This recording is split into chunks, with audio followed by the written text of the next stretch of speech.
Assalamualaikum warahmatullahi wabarakatuh. Teman-teman sekalian, jumpa lagi bersama saya Muhammad Lutfi Mahrus, masih dalam serial akuntansi keuangan menengah.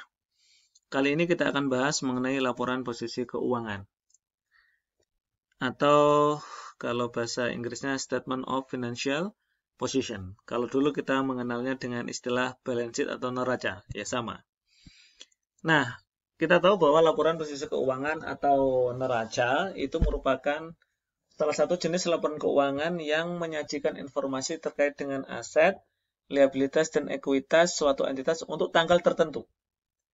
Bukan untuk selama periode, tapi untuk tanggal tertentu. Saldo per tanggal tertentu. Biasanya per tanggal pelaporan. Jadi, misalnya laporan posisi keuangan PT ini per 31 Desember. Berarti itu adalah nilai saldo, aset, liabilitas, ekuitas per tanggal itu. Nah, seperti itu. Beda dengan laporan laba rugi dan penghasilan komprehensif yang menyajikan laporan data selama satu periode. Misalnya penjualan. Nah, penjualan itu berarti dari 1 Januari sampai 31 Desember untuk satu periode. Makanya katanya biasanya judulnya For the year ended 31 Januari. Untuk tahun yang berakhir 3 Desember ya, 31 Desember 2019 misalnya. Nah, jadi intinya ada info aset dan kemudian ada info liabilitas dan ekuitas. Jadi aset sama dengan liabilitas dan ekuitas. Ekuitas itu disebut juga dengan aset bersih ya, karena ekuitas itu rumusnya aset dikurangi liabilitas. Dan intinya laporan posisi keuangan itu kegunaannya banyak ya, untuk menilai likuiditas. Likuiditas itu berhubungan dengan seberapa cepat perusahaan itu membayar kewajiban jangka pendek atau liabilitas jangka pendeknya. Jadi seberapa liquid aset perusahaan untuk melunasi kewajiban jangka pendeknya. Kalau solvabilitas lebih ke jangka panjang ya, lebih ke untuk melunasi liabilitas jangka panjang ketika sudah jatuh tempo. Bisa juga untuk menilai fleksibilitas keuangan. Di situ ada risiko dan arus kas masa depan, struktur pendanaannya, lebih banyak liabilitas atau ekuitas, dan juga untuk menghitung tingkat pengambilan investasi. Keterbatasannya ada aset yang masih disajikan dengan historical cost, jadi tidak mencerminkan nilai yang sekarang. Ada juga yang tidak dicatat ya, aset tak berwujud karena mungkin nggak bisa diukur dengan andal atau padahal ada gitu ya, tapi tidak bisa diukur secara andal. Ada unsur adjustment di situ dan juga masih ada upaya-upaya untuk tidak menampilkan informasi dalam laporan posisi keuangan atau off balance sheet. Baik, kita tahu tadi elemennya ada 3, yaitu aset, liabilitas, dan ekuitas.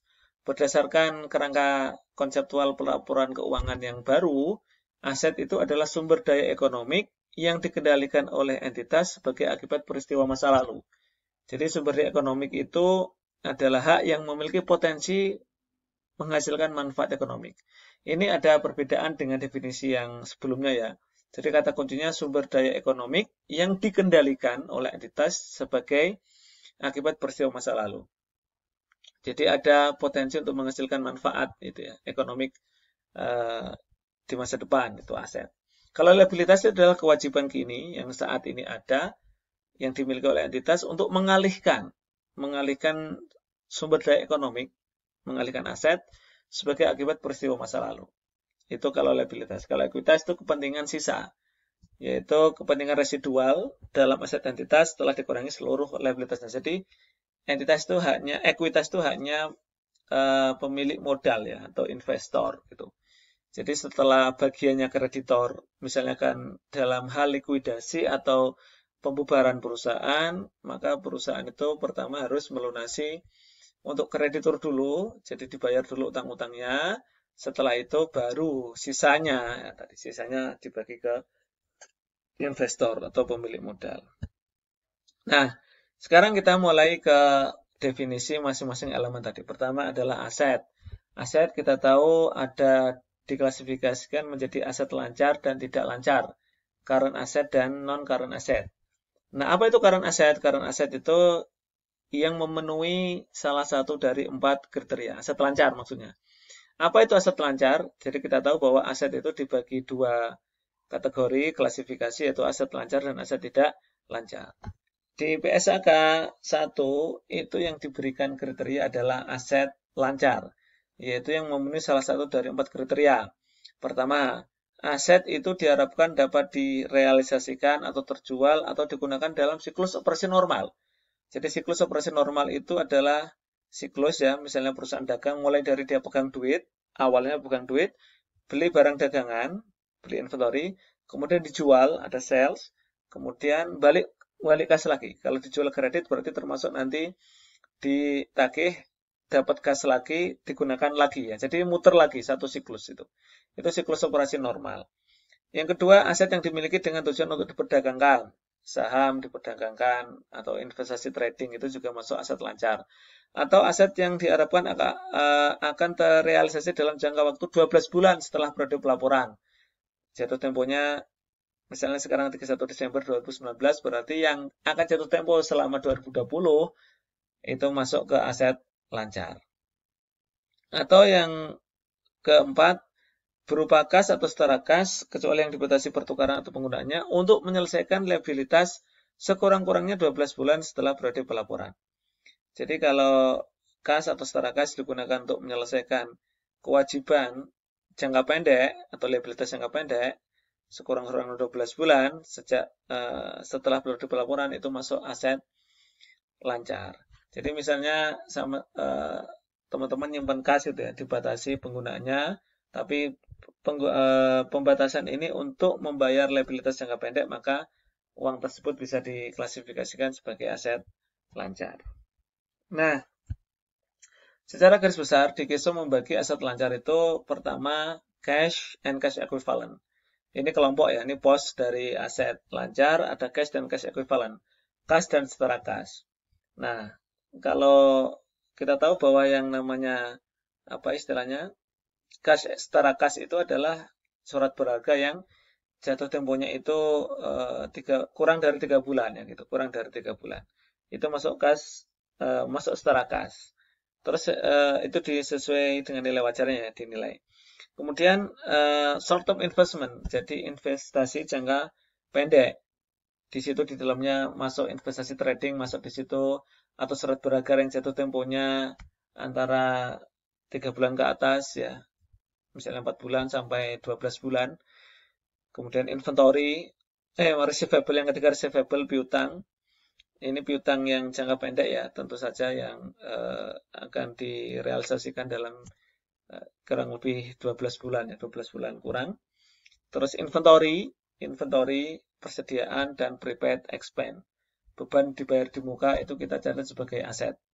Jadi kita sudah mengeluarkan biaya tapi manfaatnya belum dinikmati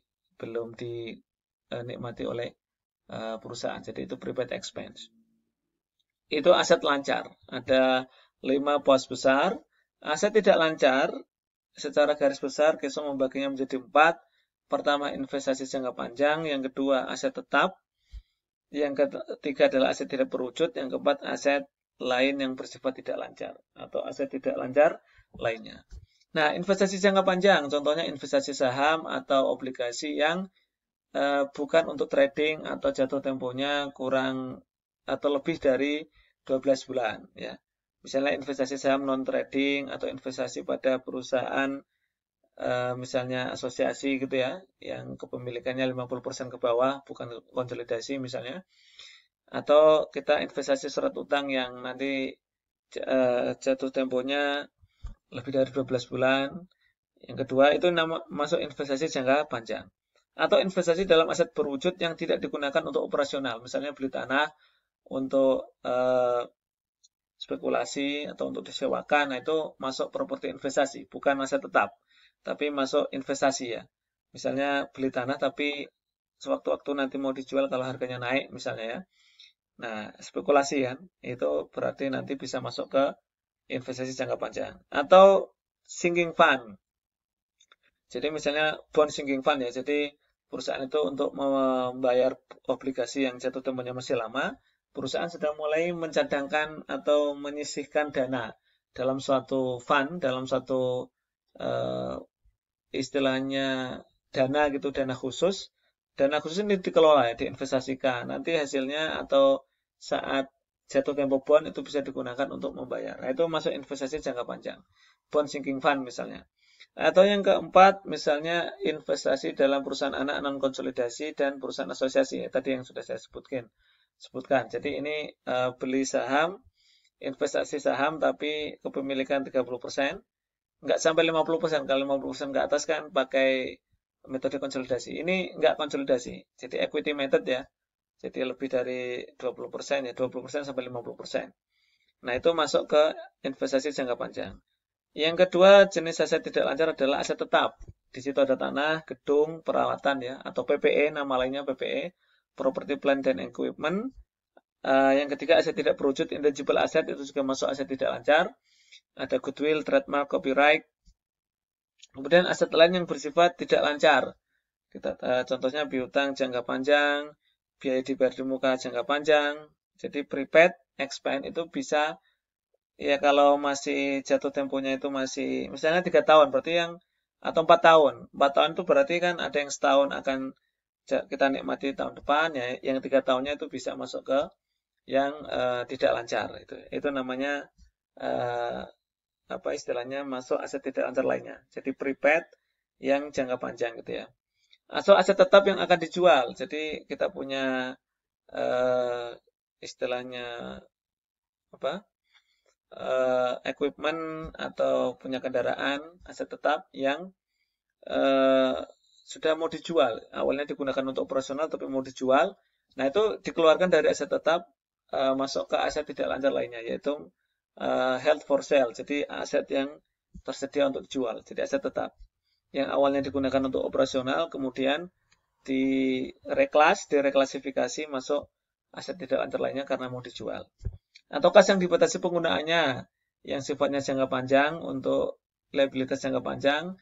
Nah, kas yang dibatasi penggunaannya untuk membayar liabilitas jangka panjang misalnya itu bisa diklasifikasikan ke aset tidak lancar lainnya. Nah, teman-teman sekalian itu tadi mengenai aset. Sekarang liabilitas. Liabilitas itu juga sama dibagi current non-current. Atau dalam bahasa Indonesia liabilitas jangka pendek dan liabilitas jangka panjang. Kenapa namanya jangka pendek, jangka panjang? Karena liabilitas itu lebih ke jatuh temponya, lebih ke waktu pelunasannya. Kalau aset kan lebih ke apa istilahnya? Cara pemanfaatannya. Artinya seberapa cepat dia bisa dimanfaatkan, lancar atau tidak lancar. Kalau liabilitas itu seberapa cepat dia akan dibayar jatuh tempo. Makanya jangka pendek, jangka panjang.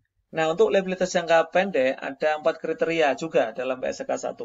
Salah satu memenuhi 4 kriteria ini, maka dicatat sebagai liabilitas jangka pendek. Kalau tidak, berarti liabilitas jangka panjang. 1. Liabilitas akan diselesaikan dalam siklus operasi normal. Yang kedua, diperdagangkan. Nah, ini biasanya liabilitas yang diperdagangkan itu derivatif ya, instrumen derivatif. Yang ketiga, liabilitas tersebut jatuh tempo untuk diselesaikan dalam jangka waktu 12 bulan setelah periode pelaporan.